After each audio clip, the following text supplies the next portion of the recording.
Massé, merci de nous avoir rejoints sur le plateau de Trésor avec vous.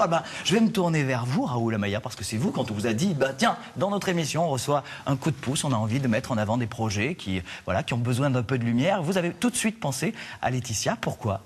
Parce qu'elle est venue rendre visite à la Roque d'Enterron pendant quelques jours, semaines. 2 semaines. 2 semaines, donc, pour bénéficier du relais des artistes, de la résidence d'artistes qui s'appelle le Relais, à la Roque d'Enterron. Alors ça, c'est très important. Racontez-nous, Laetitia. Vous avez un projet artistique, vous avez contacté la Roque d'Enterron et vous avez un lieu d'accueil. Comment ça s'est passé ? J'ai rencontré Raoul lors des 20 ans de Ex-Association.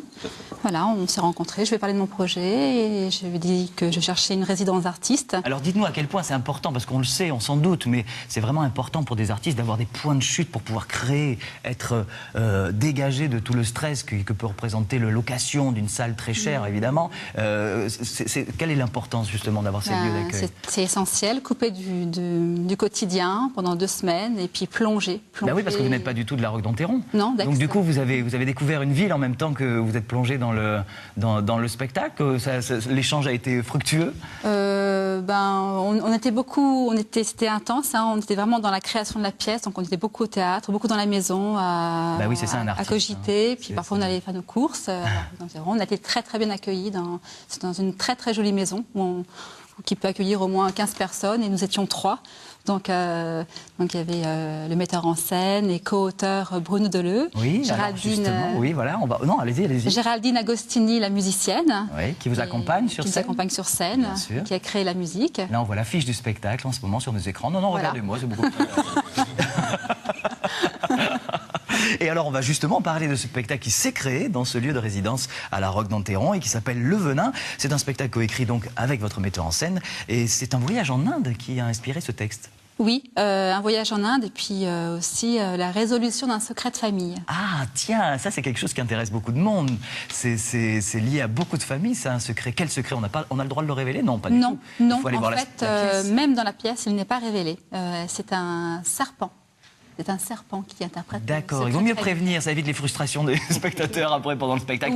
Une question de téléspectateur, excusez-moi. Excusez-moi, une question pour Raoul, de Vladimir, qui est au standard, qui dit « J'ai plutôt du succès dans mes affaires, tout va bien pour moi, sauf que je n'arrive pas à développer mon théâtre intérieur et à lâcher prise. La dernière fois que j'ai souri, c'était pendant une séance de torture d'un soldat tchétchène. Pourriez-vous m'apprendre à exprimer mes émotions et m'accueillir en résidence afin d'apprendre à m'exprimer ?» Vladimir P. Ah oui, voilà. On le reconnaît pas du tout. C'est sa photo. Voilà, la photo Vladimir P. Donc Raoul, vous répondrez à Vladimir quand vous aurez le temps. Avec plaisir. Merci beaucoup. Merci Vladimir. Il est nombreux, je crois, quand il vient. Merci Vladimir. Alors justement, ce secret de famille, qu'est-ce qui le crée, qu'est-ce qui déclenche ? C'est toujours un accident très violent dans une famille quand on sent un secret arriver et qui se révèle des fois.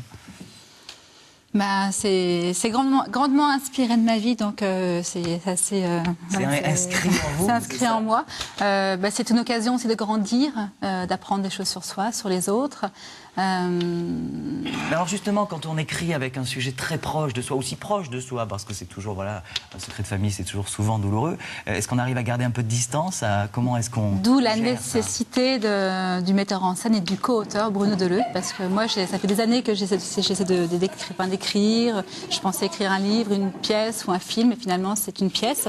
Mais Bruno a vraiment favorisé cette distance artistique, romancer, exagérer, rajouter des choses, rajouter de l'humour, du clownesque.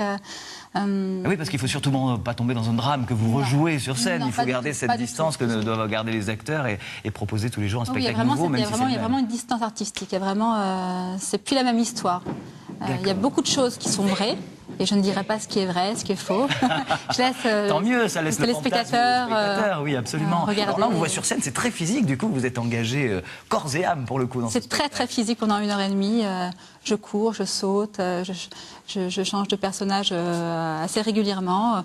On change de continent parce que ça va de la France à l'Inde, Katmandou, Inde, Grèce, Israël, Grèce, Italie.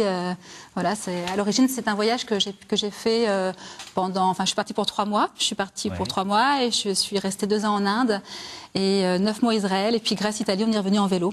En chantant dans la rue, voilà.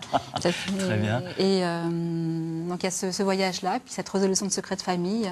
Et puis il y a de l'émotion, il y a la sensibilité, il y a de la poésie, il y a de la folie, puis il y a du rire aussi. D'accord. Vous avez pu voir le spectacle déjà, Raoul? Oui, bah, il est tout frais, hein. Il vient de sortir. Vous venez de le jouer au festival Féminart. Féminart à Antibes. Antibes, voilà. absolument. Il a eu un très beau succès. Et puis là, bah, il faut passer un appel pour ceux qui voudraient programmer un spectacle riche et dense comme celui-là. Nous cherchons donc des dates, des lieux pour accueillir cette pièce. Voilà, je voulais dire un petit... Oui, pardon. Oui, non, très rapidement. Je voulais dire un petit mot sur Bruno Deleu, qui est metteur en scène de la compagnie Le Souffle, qui joue en ce moment Cyrano de Bergerac au Dékilling. D'accord, vous savez quoi, on mettra toutes ces infos sur notre site internet. Super, et puis Géraldine Agostini, la musicienne, qui apporte vraiment, par rapport à la distance artistique, une poésie, puis un joli univers. D'accord. Merci beaucoup Laetitia Massé pour tout ça. On ira voir Le Venin. Dès que les dates apparaîtront, nous les mettrons sur notre site internet. Et nos téléspectateurs pourront venir vous voir. Merci beaucoup.